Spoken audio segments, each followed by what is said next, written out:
and welcome to Benson, Arizona. And we have a special guest, Zephyr. Zephyr's back. We're back in Zephyr. Wow. Wow. It has been an amazing 2 months plus on the road since Florida. And it's been a long time since we did another live. Yeah. We managed from the end of August, but you know what?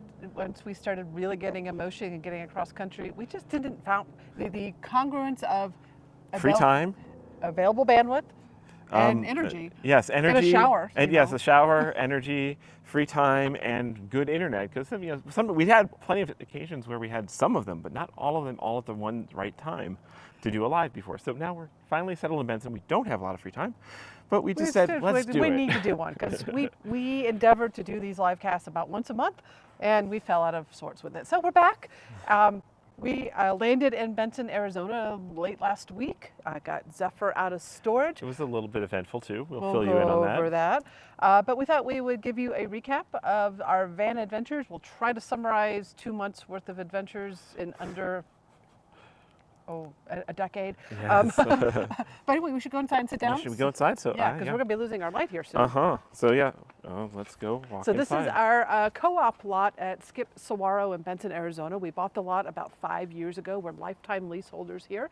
And Zephyr lives here in the storage lot. We have this little casita, which is like a little 288 square foot shed house thing that we've converted to be kind of a living room area and workout area and desk area. And then we use the van to get back and forth between the boat and Zephyr. And our intentions were to come back here annually almost every winter. That hasn't worked out. Last year we got hit with 2 hurricanes on the boat in Sanford, Florida, so we had to attend to that. So it's been like 20-something months, 22 months since we were so here? it was January 2022 that we left. So this is our casita. We have a little interior room, which is kind of storage. We're eventually going to put a half bath in here or a full bath and kind of build out a little bit of a bar area here to like maybe a little microwave oven and something like that. So we can do some basic meal prep and serve drinks here. And then this is the main room of our casita. So we've set it up as a living room. And you see Kiki over there. She loves, we call it the cat Cita. She absolutely loves being in here. Pretty much she gets up in the morning and she asks to have the door open, and she wanders over here on her own and goes to work. So we've got a little desk set up here. It's a bit chaotic because we're still just moving back in. Yes, we literally just got back in. And then we've got this amazing view of the Dragoon Mountains right off our back porch. So we get gorgeous sunsets out here. So it's a great little lot. We love it. We love being back here. It's a great community. It's part of the Escapees co-op system. So it's just a wonderful community. We've got a clubhouse right across the way from us where we nonstop activities. Today's was a community yard sale from there's like 300 lots here, I think. So I'm aiming blind, so let me know when this is set way up. shorter. Yes. Still shorter? Yeah, a little shorter and a little closer. Okay, so this is going to be a weird rock here as I adjust the tripod. Sorry if you're getting seasick. This is what you get when you don't have a production staff, right? Absolutely. Yes. We do not have a production staff. How is that? That looks pretty awesome. Okay, well then. Awesome, come sit down. Moving around. All right, so the opening video, that was from our segment from when we left. We did our last broadcast just before we arrived to St. Louis. We spent 2 weeks with Chris's parents. There was some medical stuff up for them that we were helping out with. And then we hit the road to get to Eclipse Fest in Oregon. So the first segment that we just showed is from leaving St. Louis all the way through Colorado. Well, if you want to talk about that segment, because I've got it queued up to play again, because only like 3 people or 5 people of the 30 who are tuned in were there for that segment, or we could just we can play it again. And we could actually have the audio if you want to talk over it and mute the music. We could try that. We could try speed talking. That's true, because there's so much that happens there. Yeah. I don't know. I'll play it again. It's We'll only a minute. We'll figure it out. So here's clip A.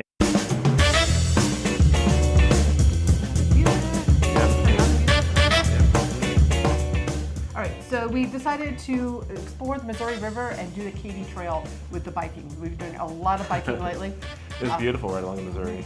So we did 2 stops. We did Herman, Missouri, which is a great, cute town.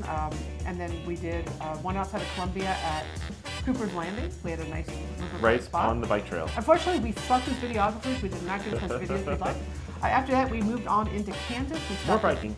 More biking. We stopped at Lake Perry. See, this is going way too fast. Go ahead, pause. Okay, pause. Okay, so hey, this is a missile silo. So it's a harvest host location outside Wilson, Kansas, that this guy bought, and he is converting it to be an Airbnb and research lab. And while he's doing that, he's going to put it in a full RV park. But he gives tours as part of that's what you pay as being a harvest host there. Is you pay him for a tour. I think it was like $25 a person, and you get to go inside this amazing missile silo that was decommissioned like in the late 50s, early 60s. Yeah, the missile silo was very special, and here, let this. You want to talk? We visited. Sure. So then, after we left Kansas, we went and visited some friends, our teammates at the Mobile Hunt Resource Center in Colorado Springs, and so the first stop we did was. Okay. You're making me have to remember this. It's like a lifetime ago. I'm trying to jump 30 seconds at a time. Yeah, this is crazy. Okay. All right, so we did 2 of the Forest Service campgrounds, one outside Woodland Park, one was South Meadows, and then the next we did Peak 1 outside of Frisco, Colorado. So these are both in the Colorado Springs, Denver area on I think they call that the Front Range. Yeah, it feels like months ago. It was just starting to get some like cold weather up there. Yeah, we're at like 9,000 foot elevation, but we did some amazing biking. You're going to notice a theme here. We did a lot of biking and a lot of running on this trip. We've been really pushing our bikes beyond their limit. Cherie's bike is kind of the gears are broken, and my bike, the battery's somewhat dead, but we're still like doing as much biking as we can, and we are hunting for new bikes, which is an adventure for hopefully the next. We're going to get full-size bikes next. Yes, we've decided no more little dinky bikes. But yeah, so we did a beautiful, I think it was about 20 miles around Lake Dillon outside Frisco, Colorado, which is a ski area. But this bike path was just spectacular around the lake, and it's kind of it's got some minor little hills as you're going around it. But the last part of it is a 3-mile incline up Mount Sapphire. So we Sapphire Point, I think. So we had saved all of our electric for that. So we basically pedaled our 55-pound EJO electric bikes. Mine is stuck in 7th gear, the top gear, cannot shift down. But we basically biked the entire way without electric. And we basically and because we were doing so well, we actually made it up and over the hill and made it back with a ton of power, barely used electric. It's just like if you really want to train to be ready for a full-size heavier bike or light, full-size more performant bike, train on a heavy bike without the electric turned on.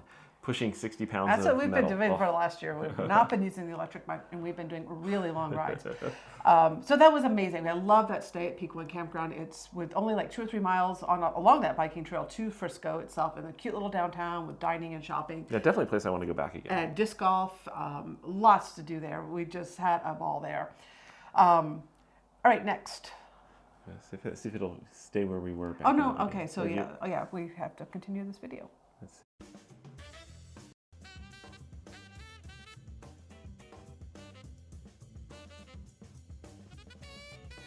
We were muted for a second there. Oh, don't mute us. Yeah, okay. All right, so this is Peak 1 Campground, and solar panels do work better with a cat on it. I give you a thumbs up on that. Definitely put a cat on your solar panels.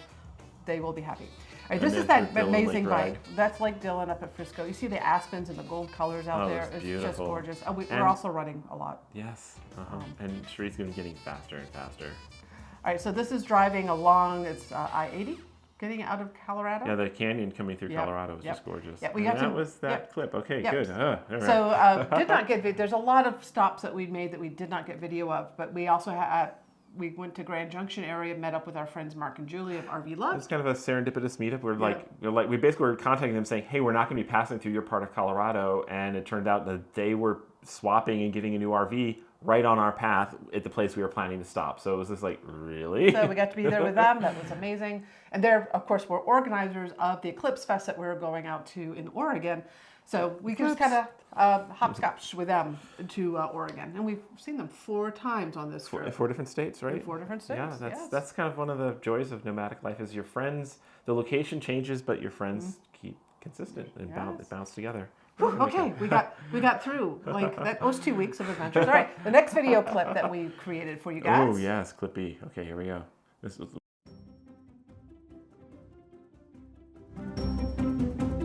back to it. Okay, all right, here's that one.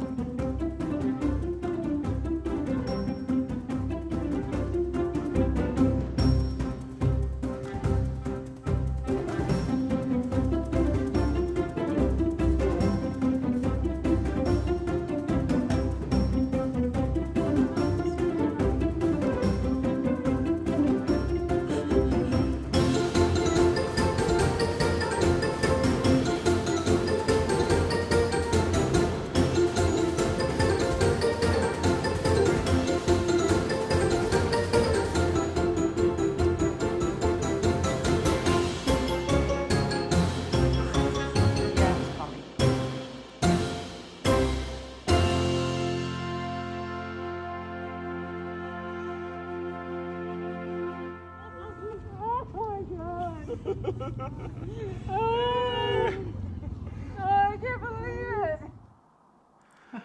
Okay, yeah, so went into Utah, probably made a lot of miles, and then we did a stop in Salt Lake City, took care of big city chores like going and fondling our new iPhone 15. Oh yeah.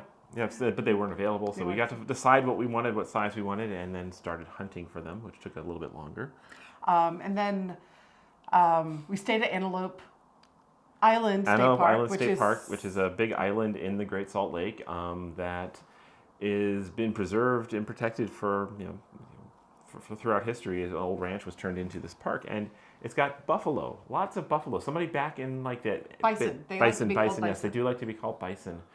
Back when they were almost on the verge of going extinct, somebody brought a herd of 12 of them there, and they thought they'd breed them on the island so people could hunt them still. But it ended up being one of the biggest herds that actually helped preserve and keep the bison from going extinct. So they own the place. They'll walk right through the campground, and it was amazing. We woke up in the morning and they're just grazing right off the van. We just sat there in awe, afraid to go outside because these are huge animals. They tell you not to pet them. Yeah, you're not supposed to pet them or cuddle them. They look like fuzzy as they look. But by after a couple hours, you realize they really don't care about us. And yeah, you can walk pretty. Yeah, you give them some space, but we were they're able everywhere. Yeah, they just hung out with us all day long. We didn't see any antelope on Antelope Island, but it's Buffalo Bison Island now. So yeah, it was amazing.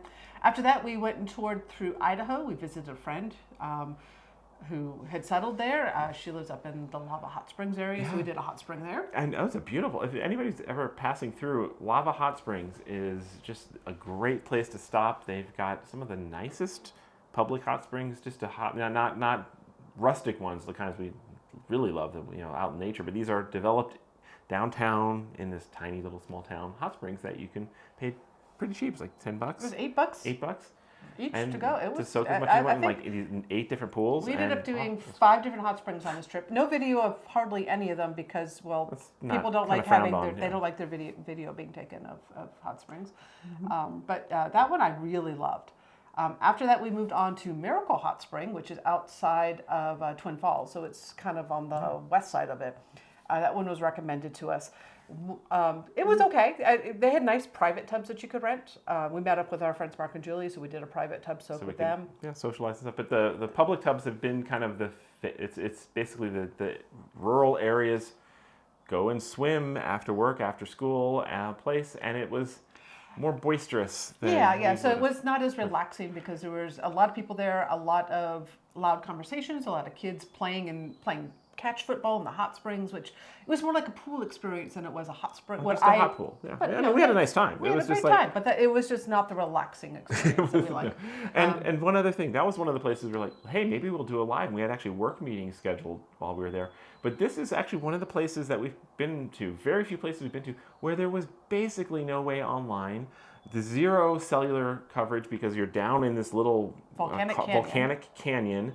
You can get cell coverage by walking up the road, even with antennas fully raised as high as they would go. No cellular to really speak of, nothing usable. And Starlink wouldn't work from the campground because of heavy cottonwood trees overhead. So we can get little bits and blurbs of Starlink, but it was basically like, not going to work here. That was kind of interesting because we've gotten so used to because we carry like all the cellular carriers, every carrier. Starlink. Usually we can have a way we get online, but we don't do a lot of research in advance of going somewhere to see if it's possible because we usually just can. And it was interesting to go someplace where we couldn't.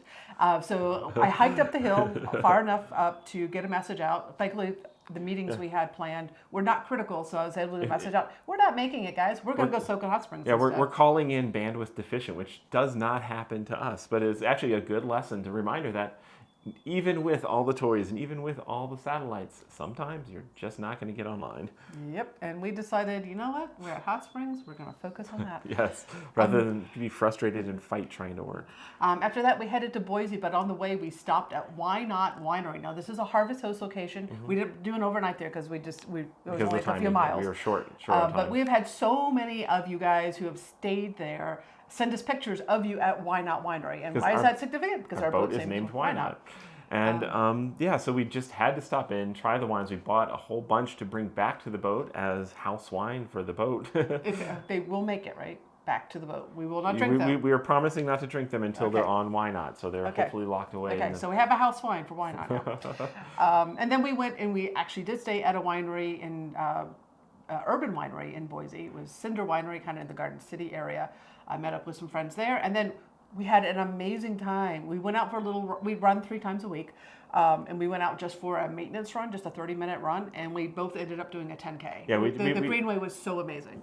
Yeah, Boise's Greenway is so top-notch. The whole city is walk, bike accessible with this little greenway snaking through along the Boise River.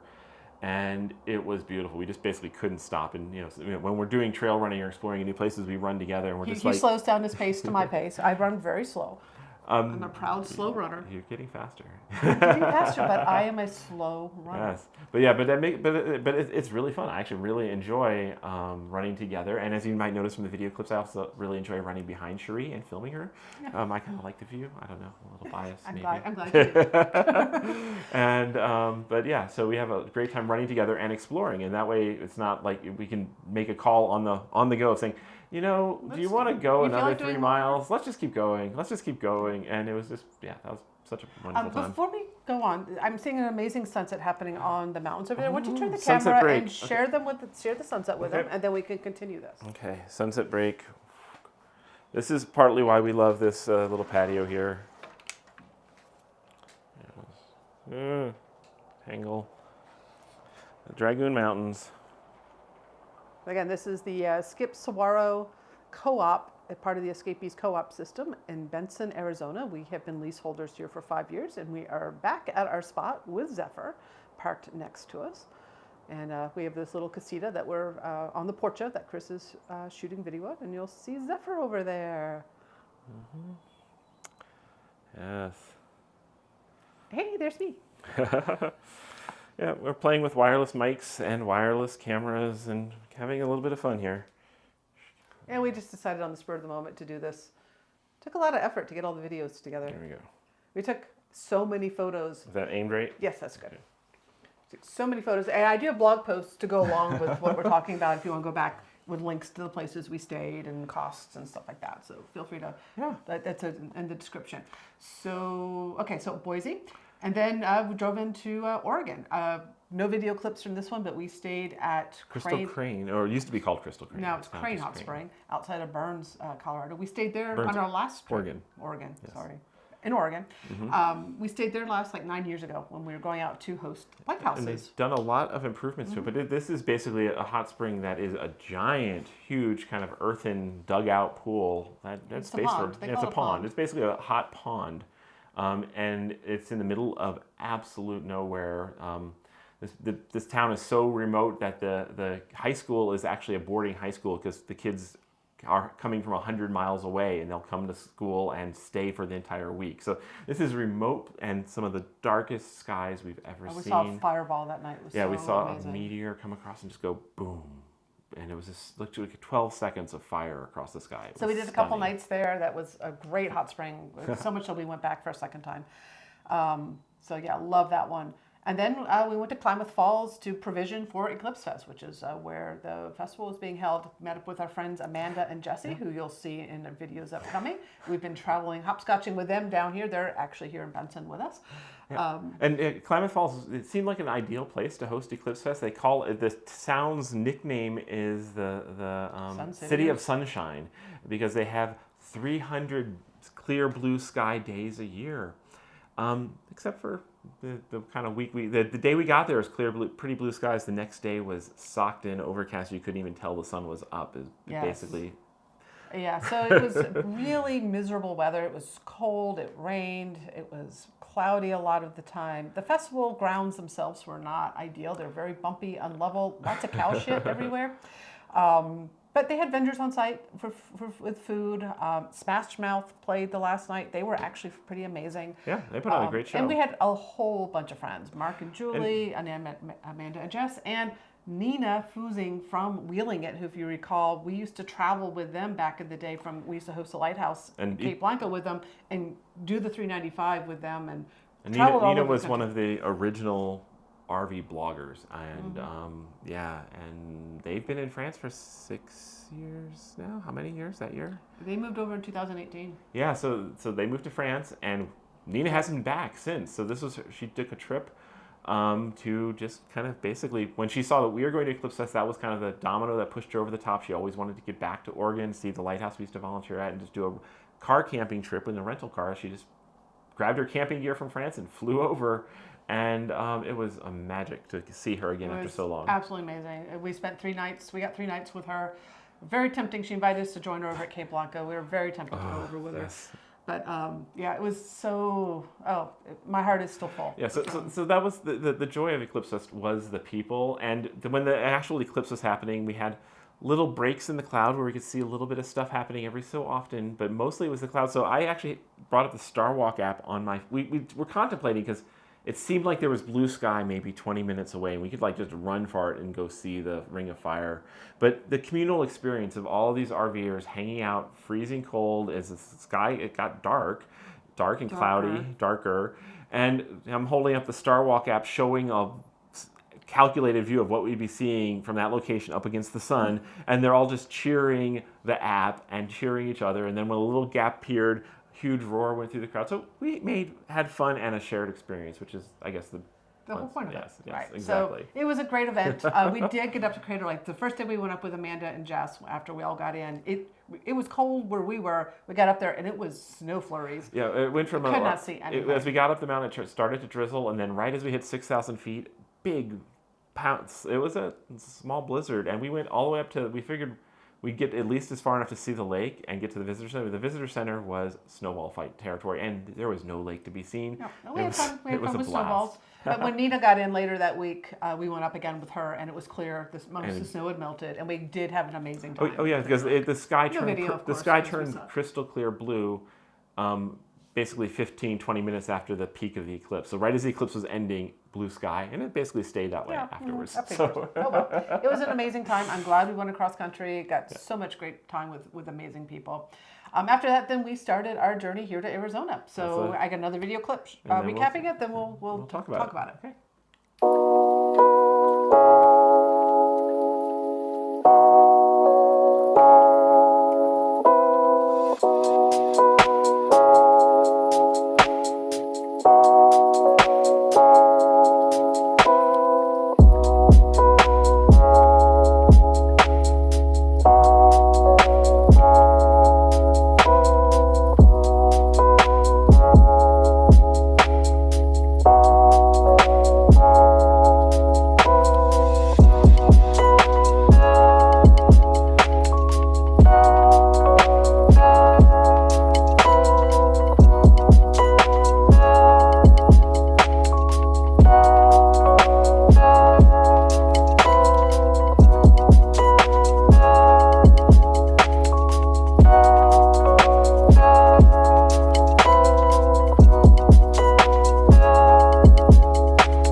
Zephyr. Oh God, there's been a lot of stuff we've been up to. Oh my God. We skipped a lot too because we didn't take video because we're really lacking video. Yeah. Okay. So after lava beds, we decided on Lava Beds National Monument as our next stop to decompress after Eclipse Fest on our own. Our friends Amanda and Jess moved on down. They work remotely during the week, so they do weekly stays and move on weekends. And we like to do stay 2 days and move, and stay 2 days and move. So we just been kind of hopscotching that way with them. So we went to Lava Beds, which is a national monument with over 800 lava tubes from when the lava flowed, with all these caves that you can go down to. They hand you a lantern when you check in at the visitor center for free. Yeah, free loaner lanterns, flashlights, and give you a kind of a guide to the easy and medium and hard, and then the undeveloped caves are you got to buy. You figure them out yourself. There's no, but there's like 16 or 18 that have developed, that have at least have paths into them, and then inside they're wild caves. Some of them have little ladders and stuff to get around, but it's no lights, and it's kind of cool. They're kind of like subway tubes of collapsed rock that you can go in one side and find your way scrambling out the other, and we had so much fun crawling around in the dark. And one of the caves is even an ice cave. You go down like 3 levels, and at the bottom just the natural convection means permanent ice even in the hot summer. So it's kind of cool. So yeah, they have a campground on site, all dry camping, $10 a night. Yep. Stay there with a beautiful view. Yep. And, really only suited for small RVs. Yep, and we took the bikes around, and because the lanterns would snap to the back of the bikes really nicely, and then we just took the bikes around to go touring. To explore all the different caves. We couldn't take the bikes in the caves. That would have been no. But yeah, so yeah, we did that, and then we went to Susanville. Yeah, right? down. So that's where our friends Amanda and Jess had settled for their work week. So we had a work week too. We had some work to catch up through. We went to a commercial RV park, which we normally never really not our thing. Was not a remarkable RV park, but we did find an amazing bike trail there. It's the Bisbee Johnson National Scenic Trail is one of an amazing it was bike absolutely trail. Gorgeous. And I probably had video of that and forgot to put that in there. Oh well. There was a lot of biking video. There's a lot of biking video that we did. So yeah, we went out biking into that, and then Amanda and Jess, when they get off work, would still working East Coast hours, so they get off around 2. We took their truck. It's great traveling with friends who have a truck, so we don't have to break camp to go explore further afield. Usually we're picking where we want to stay based on where we can walk or bike to from the campground, because we don't want to break camp. Because we're lazy. And in the van, breaking camp means pack the whole van up for travel mode. So we might as well do drive time touristy things on our driving days. Yep. So we went out. So they then, because they have a truck and a trailer, we all piled into their truck and went to Lassen Volcanic National Park. National Park, yeah. So up the road all the way up and around the whole park and up to the top, and then we did the hike to the thermal areas, which we got there right at sunset. It was stunningly beautiful and quite a good, nice, demanding hike. Yes, it was. So we got a lot of work done there, and we had some packages catch up with us that we needed, including the new Max BR2 uplink router with X62 modems, which we're probably a little too excited about. Yeah, go check out the stuff on the Mobile Internet Resource Center. We've been covering this new next generation 5G router, dual 5G, so fun stuff. Yep, so we got that in testing now. We're broadcasting over it right now, bonding together AT&T and Verizon. We're not using Starlink? No, we're not using Starlink because the Starlink's over here, and the other Verizon's got better uplink. That's over here, and they're just too physically far apart to bond right now because we just are moving into this, and all our internet stuff's in various places. Yep. All right, so after Susanville, we left. Where did we go next? Susanville? Yeah. South to Sierra Hot Springs, right? Yes. Oh, yes, Sierra Hot Springs. Yeah. So outside Tahoe, no video of this one because it is a naked place. Yes, clothing optional hot springs. Yeah, the hot springs themselves are closing optional. The campground isn't, and the resort isn't. But it's $60 a night per person on a weekend for this place, and they have a beautiful meadow with dry camping, first come first serve. But they've got a hot pool at 112. They have a cold plunge at 56. They have a warm pool that's like at 99. They have a hot sauna, and they have a meditation pool. And they have yoga classes. And yoga classes, and a great on-site cafe that does amazing gourmet meal prep. Food, yeah. So it's kind of... It was our little vacation splurge. Yeah, it was our anniversary, right? Yeah, because we celebrated our anniversary. Yes. So we decided to splurge and have a little... I love being able to do vacation while you're traveling. It's just amazing. Vacation for vacation. So we had a great time there. And then we went to Reno after that. Again, no video of this one because there wasn't much to video. Met up with our friends Mark and Julie again.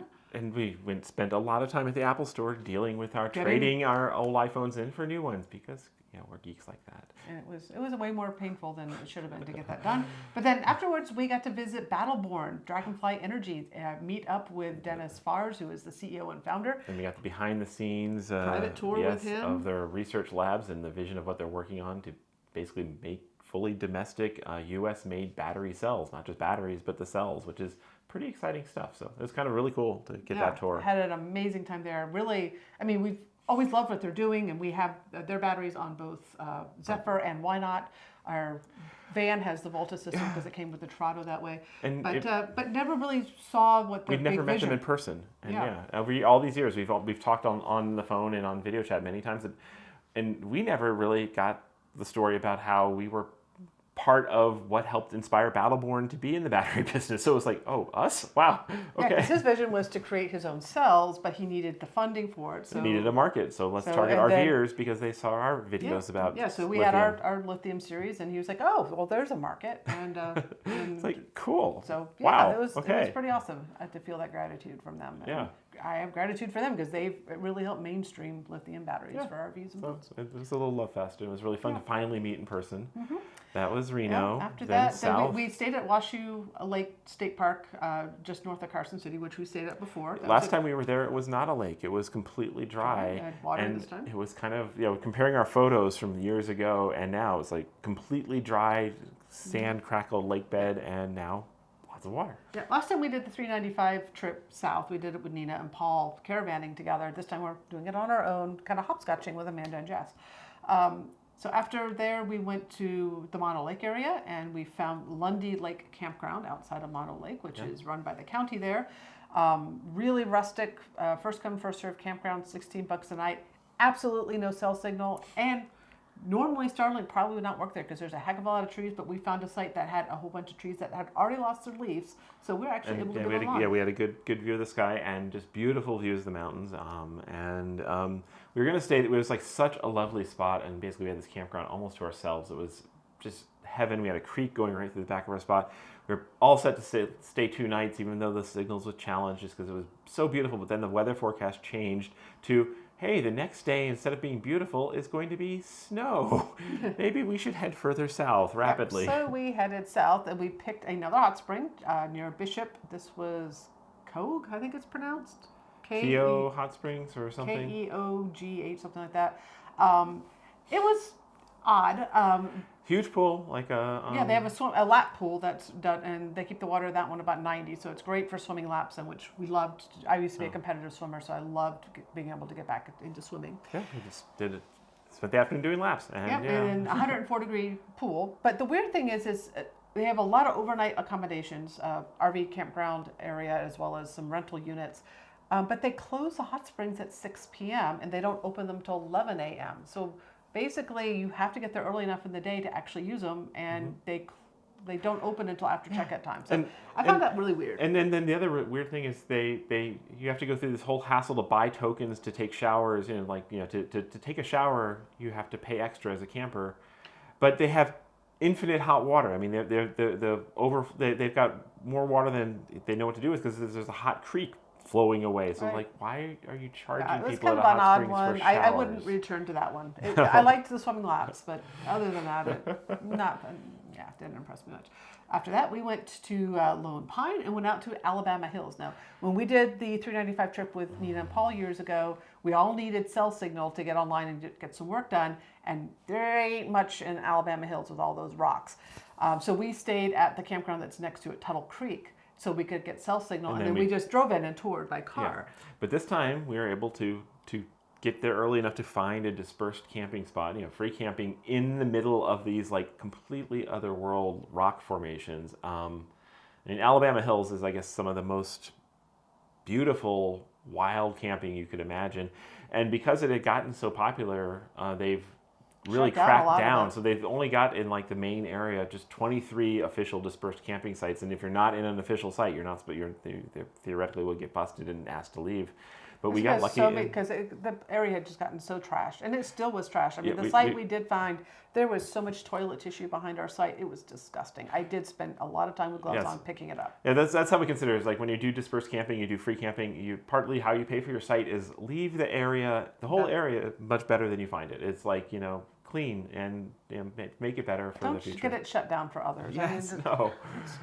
It's just like, I don't know. I don't understand people that go out into these beautiful areas and feel like trashing it is the right thing to do. Yeah. I just have never understood it. And so many of the amazing boondocking locations that we used to enjoy back in the day are getting shut down because of this overuse. Yeah. And disregard. Yeah. So. But but the Alabama Hills, beautiful, great hiking. You've got the shadow of the Lone Pine Peak and Mount Whitney, like right there, and it was we just amazing. We did so much hiking, we did running, we did biking. We just had an amazing time there. And Starlink kept us online, so it was. Not that we had to work that much, but we got on. Yeah, we did. We had some stuff to do. Yeah. All right. After that, we headed to Death Valley. We have never been to Death Valley, Yes. and if you've been tracking it, Death Valley was actually shut down after Hurricane Hillary came through in August. So they just reopened basically mid October. So Death Valley.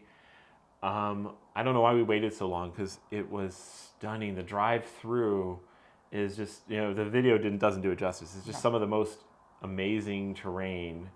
So quite beautiful. The campground ones we thought, hey, Death Valley, this is a national park. We should maybe it's going to be a weekend. We should maybe reserve a site instead of just trusting that we would. I found a site available at the Furnace Creek Campground for the weekend, so I went ahead and booked 2 nights. That's the heart of it all. Let's go be in the heart of it all because maybe there's stuff to see and do at the visitors. No, we should have gone to one of the different campgrounds. There's a lot of first come first serve campgrounds. If I were to do it over again, I would just do one at Texas Spring. It's a no generator campground, and we could have just picked our site. And there's hiking directly there from the campground, whereas the Furnace Creek Campground, there's nothing there. Yeah, it's a resorty area that is built over from the old areas where they housed people during the borax mining times, and they really take the resort to an extreme. I mean, if you wanted to eat dinner there, it's like $50 to $80 a plate to eat there. We did not eat there. And apparently the food is not great based on the reviews. No, so it's, I guess everything there is very expensive because it has to be brought in. There's nothing for 100 miles in any direction. Okay, fuel. How expensive is fuel where you're at right now? We saw in California, we were already shocked that it was like $5.60 a gallon. Up in Oregon, it was like $4, so we kind of got merged into the higher fuel prices as we got west.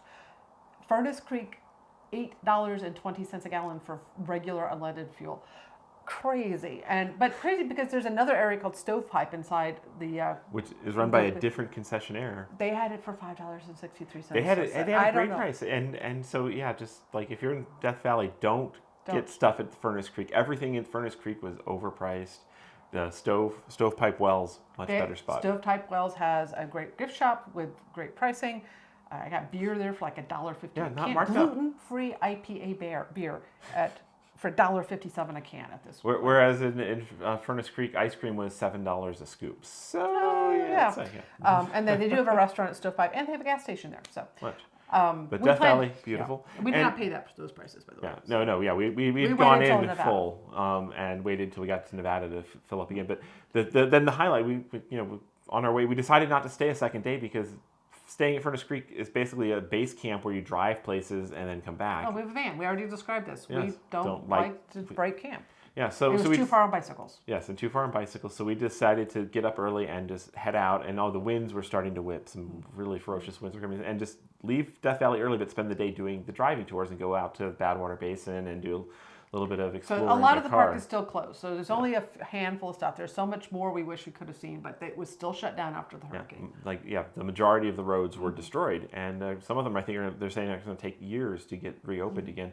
But the upside of the hurricane is the lake at the heart of Death Valley. Badwater Basin normally has just a little pond of bad water from the spring, but now there is a whole lake. I think it's Lake Wilson.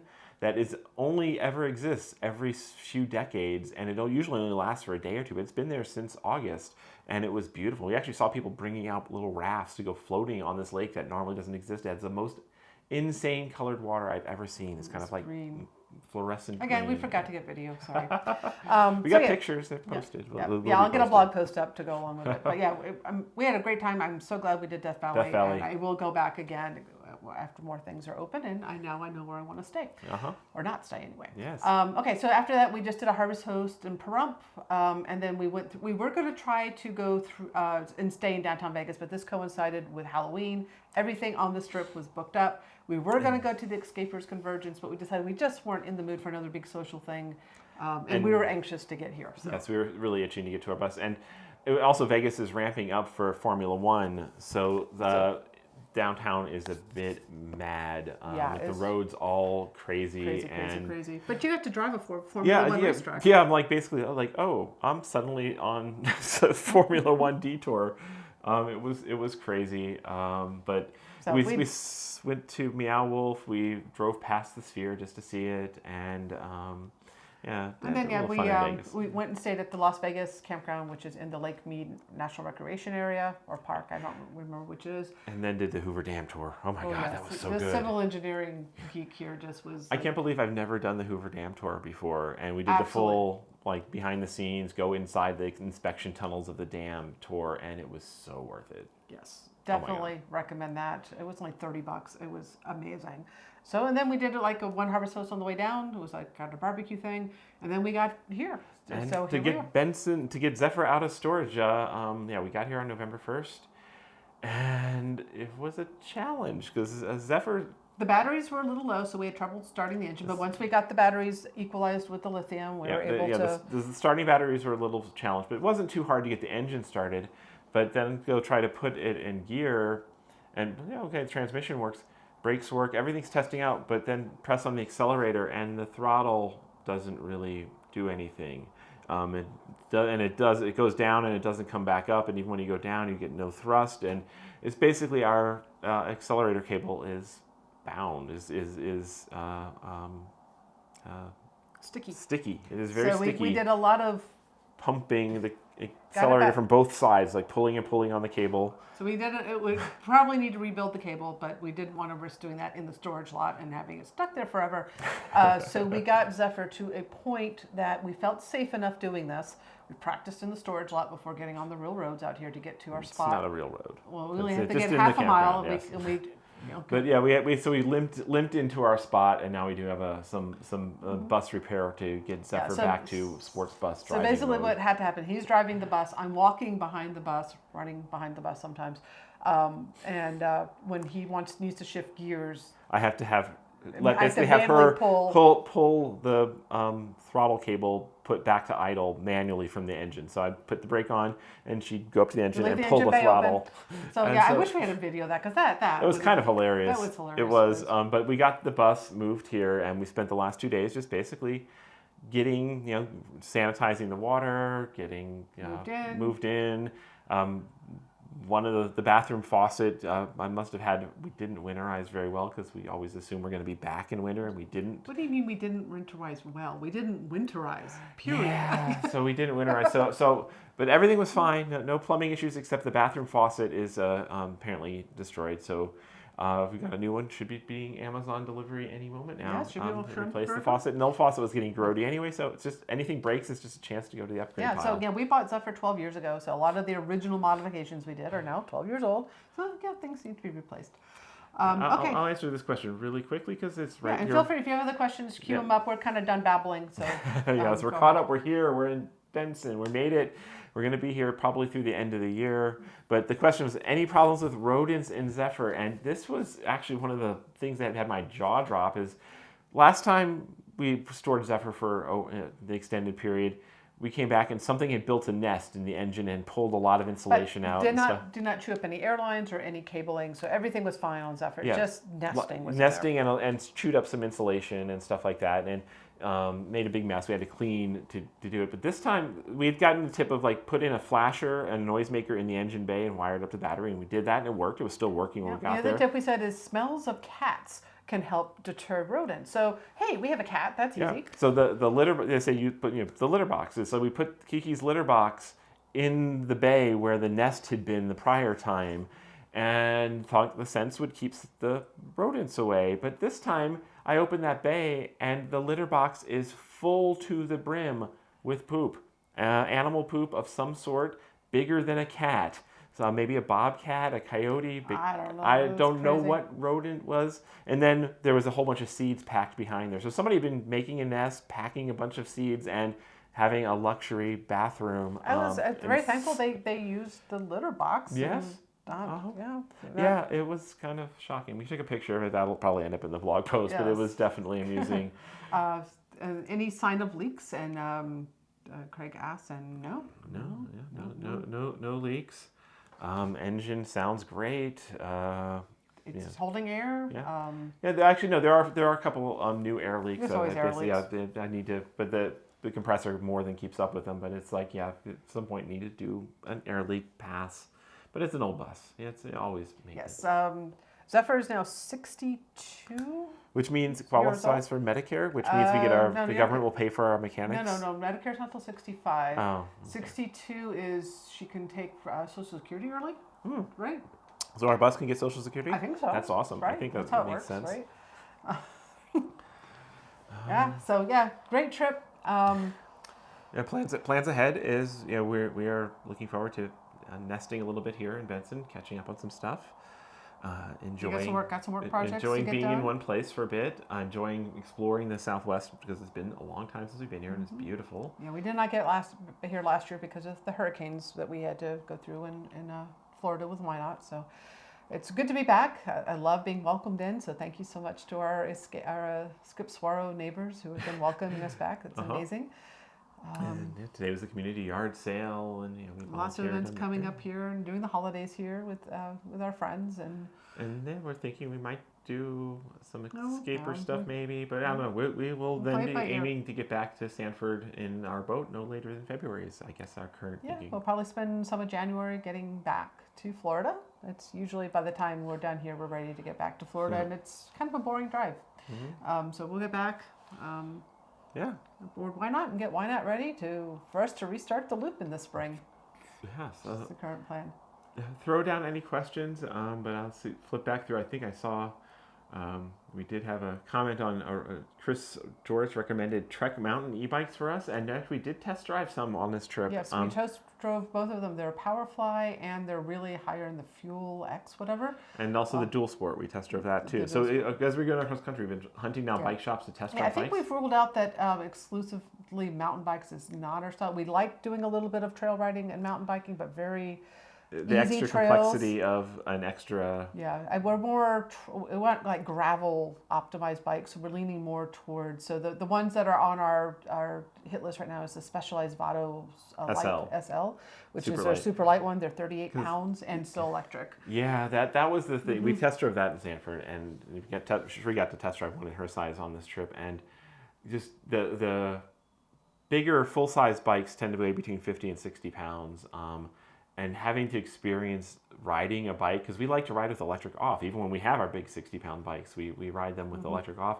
And this Vado SL was so wonderful to ride because you basically felt like a regular bike. So we're loving that. Yeah, and now we just got to find them because they're out of stock everywhere. So yeah, that's the problem. Yes. But yeah, that's our top of our hit list. We're still open to other ideas, but that's our top. We've tried a variety of mountain bikes, and I did not like the Powerfly. It did not feel comfortable to me. Yeah. It was a brief test drive. But yeah, we do a lot of road biking and trails and things like that. And we'll occasionally do a light mountain bike trail, like an easy trail. So what we like about the Vado is the level 5 one has front suspension. A little bit, which is more than we have on our bikes now. No, ours have a front suspension, but it's also kind of, I think, bound up and solid and no longer suspends. Yeah, so I think that's our sweet spot of bike that we've looked at. So, I thank you all for all the comments on how we look. Obviously, we have lost quite a bit of weight in the last year. Running and biking and training this time last year, we were training for a marathon, and after we did that, we kind of kept it up. And so since this time last year, Chris was gearing up. He turned 50 last November. So he wanted to do a marathon for his birthday. And she helped me train. That was her gift to me, is to help. So yeah, we've kept it up. We each run 3 times a week still. Normally 10K is our limit, but we just signed up for a 10-mile run next weekend. So yeah, an actual trail run race. And looking at another half marathon in December. And then we're doing lots of biking. We're doing yoga, weight training, Pilates. So just really have gotten into it and just really enjoy it. You're down about 40 pounds. I'm down about 30 from our peak pandemic weight. Yeah, and we've also adopted a Mediterranean diet. So we're doing a lot of plant-based, healthy, non-starchy foods. So yeah, it's been working out.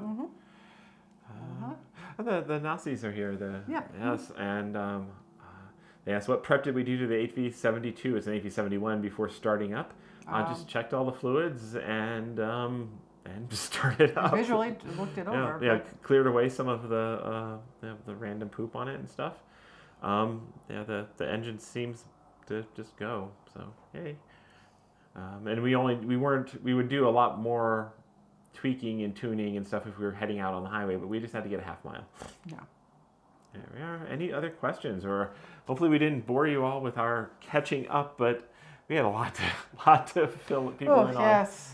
And we'll try to be better at getting back to this monthly thing. So this is November. We'll try to do something pre-holiday probably. Yeah. We've got some ideas on some topics because we will be stopping here for a bit. So. Yeah, we would like to do some topics we have ideas on. Is we would like to do one on fitness on the road and our fitness journey. We'd like to do one on nude RV camping, so going to nudist resorts, which is something we've been doing.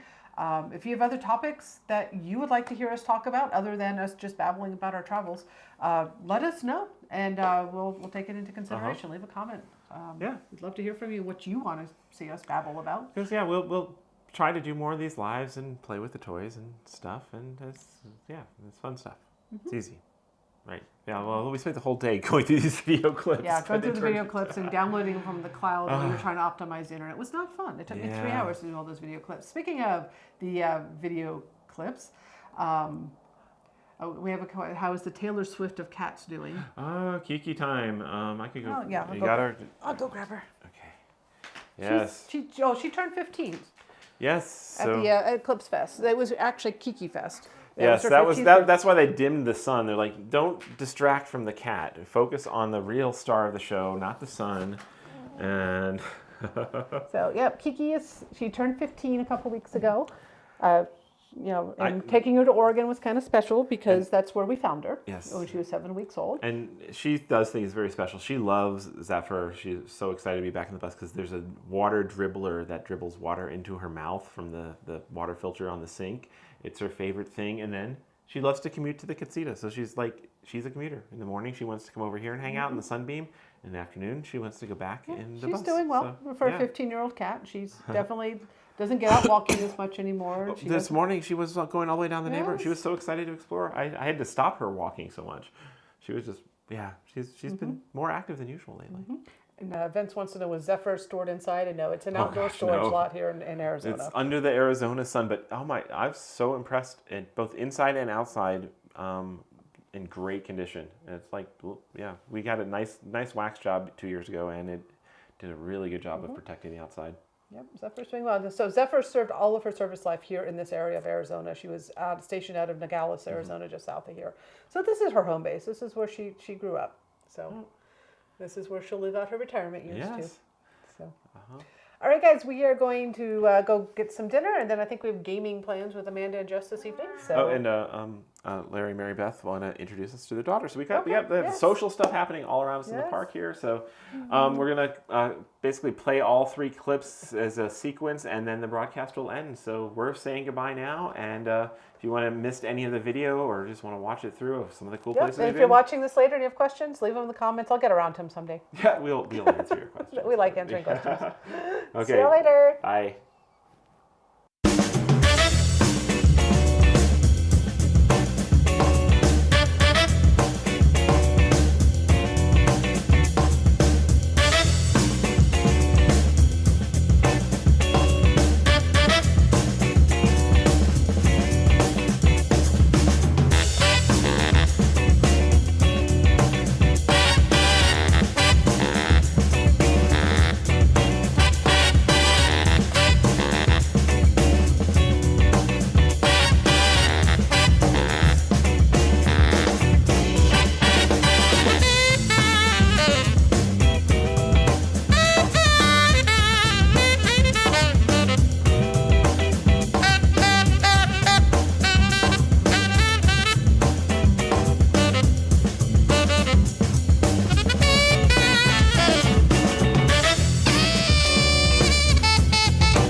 Oh, I can't believe